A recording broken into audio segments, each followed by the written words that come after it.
vía Zoom a Ali Daniels. Ali Daniels es el director, presidente de Acceso a la Justicia, una organización no gubernamental que lucha por el Estado de Derecho en Venezuela, y con él queremos comentar, que nos dé sus opiniones sobre la autorización al fiscal de la Corte Penal Internacional de reanudar investigación por crímenes de lesa humanidad en Venezuela. Ali, ¿cómo estás? Buenas tardes. Buenas tardes, Juan Carlos. Gracias por la invitación. Bueno, lo primero que quiero preguntarte, el gobierno ha afirmado el día de hoy que en Venezuela no se violan los derechos humanos, que en Venezuela no hay crímenes de lesa humanidad. Pero yo soy abogado. Las denuncias se resuelven en los tribunales y son los tribunales los que determinan con sentencia firme si es verdad o es falso la imputación que se puede hacer sobre alguna persona u organización. Coméntanos un poco. Sí, bueno, no nos sorprende a nadie que el gobierno niegue la existencia de crímenes de lesa humanidad, pero lo cierto es que la Corte, y esto quisiera enfatizarlo, es decir, lo que ocurrió ayer no fue una decisión del fiscal Khan o de las ONG o del Alto Comisionado para los Derechos Humanos. Es la Corte Penal Internacional, por órgano de la Sala de Cuestiones Preliminares, que ha dicho que en Venezuela no se investigan adecuadamente los crímenes de lesa humanidad, no se sanciona a las cadenas de mando, no hay ni siquiera una investigación seria en determinados casos, como por ejemplo en los casos de violencia sexual, que no se investigan de manera profunda y con el detalle y la amplitud con la que se debería, y que incluso la sentencia va más allá. La sentencia habla incluso de que Venezuela no considera delito el delito de persecución que está establecido en el estatuto y que debió ser incluido en el Código Penal venezolano. Entonces, como ves, las razones de la Corte Penal Internacional no son dos o tres, son muchísimas.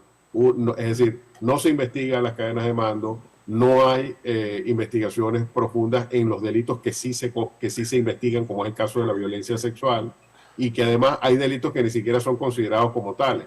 Entonces, no son, digamos, formalidades a las que se está refiriendo la sala, sino a cuestiones de fondo. Y respecto a la afirmación del gobierno que en Venezuela no se cometen crímenes de lesa humanidad, solo voy a dar un solo dato.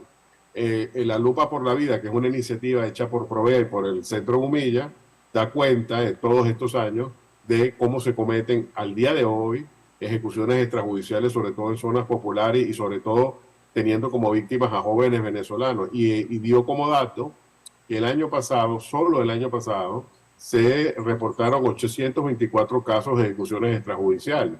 Entonces, esto habla de que 824 ejecuciones extrajudiciales no ocurren porque hay una manzana perdida, una manzana podrida, un hecho aislado. 824 casos no son hechos aislados, sino que hablan de un patrón de represión que además ocurre en las zonas populares de Venezuela. Y eso entra dentro de la definición de crimen de lesa humanidad, aunque el gobierno no le guste. Ahora, en términos de tiempo, estas investigaciones que hace la Corte Penal Internacional, algunas personas dicen que son muy lentas. ¿Qué opinas tú sobre esto? ¿Qué eficiencia pudiera tener esto? ¿O solo pudiera generar una presión más para que el gobierno asuma investigaciones serias sobre violación de derechos humanos? ¿O pudiéramos tener en breve tiempo una sentencia de la Corte que castigue a los violadores de derechos humanos en Venezuela?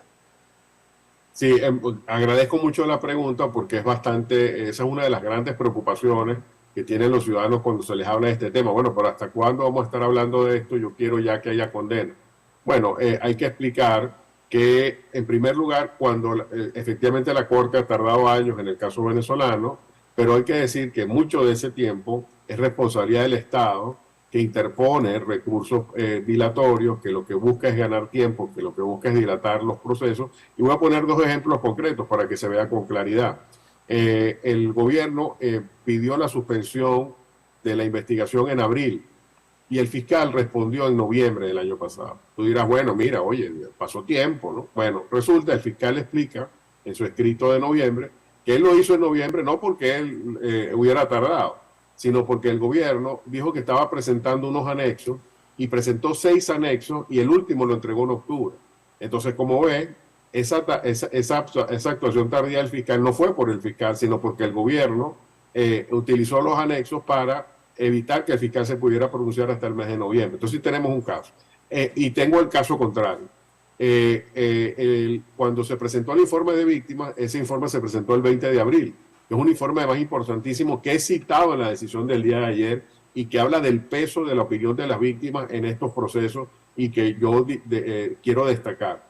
Pero adicionalmente a eso, ese informe se presentó el 20 de abril. El 26 de abril, 6 días después, el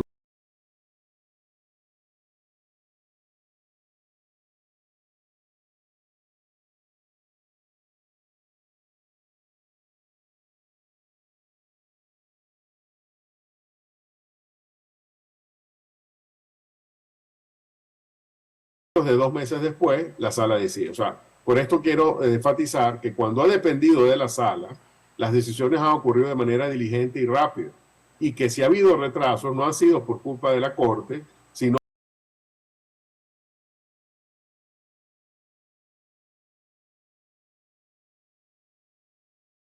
se desilusionen y digan aquí no vamos a continuar. Pero le tengo malas noticias al gobierno. Las víctimas están conscientes de que esto es una lucha a largo plazo, que es un proceso que llevará años y que precisamente porque su solicitud de justicia es genuina, están dispuestas a esperar los años que sean necesarios para lograr la justicia que todos queremos.